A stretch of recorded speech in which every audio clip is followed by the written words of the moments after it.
Drink क्या करते हो? रामेन कोक, ओल्ड मांग सबसे अच्छी लगती है इसलिए क्योंकि सबसे इजीली अवेलेबल है।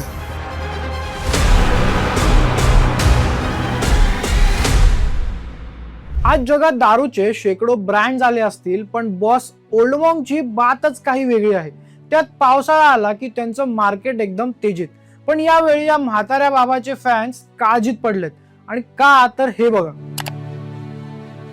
बिचाऱ्या तळीरामांना स्टॉक मिळेना। येस, ओल्ड मॉन्क जाहिरात न करता करोडो लोकांच्या मनावर राज्य करणारा हा ब्रँड। पण या ओल्ड मॉन्कच्या लेबलवर जो म्हातारा साधू दिसतो तो नक्की कोण आहे, आणि त्याचा नेताजी सुभाषचंद्र बोस यांच्याशी काही संबंध आहे का?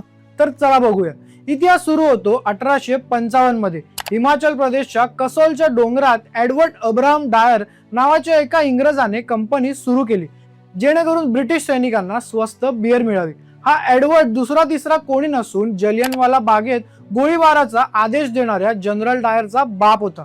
पुढे जाऊन ही कंपनी डायर मेकिन झाली। स्वातंत्र्यानंतर 1949 मध्ये ही कंपनी एका भारतीय माणसाने विकत घेतली, ज्याचं नाव होतं नरेंद्रनाथ मोहन। एकदा पंडित जवाहरलाल नेहरू शिमल्याला चालले होते। त्यांनी डायर नाव पाहिलं आणि मोहन यांना सांगितलं, अरे डायर नाव बदलून टाक। मग कंपनीचं नाव झालं मोहन मेकिन।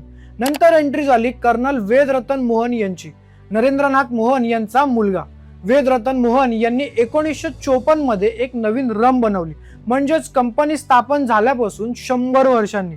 सुरुवातीला हेक्युल्स नाव ठेवण्यात आलं, फक्त इंडियन आर्मीला पुरवायची म्हणून ही रम तयार करण्यात आली होती, आणि त्यानंतर ओल्ड मॉन्कचा जन्म झाला।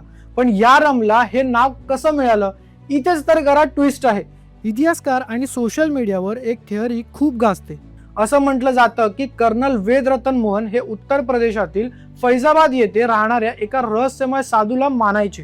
लोक त्यांना गुमनामी बाबा किंवा भगवानजी म्हणायचे। अनेकांचा असा ठाम विश्वास आहे की गुमनामी बाबा म्हणजे दुसरे तिसरे कोणी नसून नेताजी सुभाषचंद्र बोस होते, जे गुप्त वेशेत राहत होते। असं म्हणतात की कर्नल वेद मोहन हे या गुमनामी बाबाचे खूप मोठे भक्त होते। जेव्हा त्यांनी 7 वर्ष जुनी कडक रम तयार केली, तेव्हा या म्हाताऱ्या साधूच्या म्हणजेच नेताजींच्या सन्मानार्थ त्यांनी या ब्रँडचं नाव ओल्ड मॉन्क ठेवलं।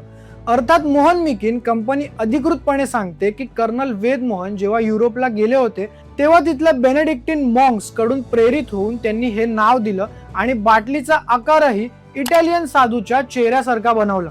गुमनामी बाबांच्या थेअरीला कोणताही सरकारी पुरावा नाही, पण पुरावा असो किंवा नसो, ओल्ड मॉन्कच्या प्रत्येक घोटात इतिहासाची एक वेगळीच किक आणि रहस्य दडलेलं आहे, एवढं मात्र नक्की।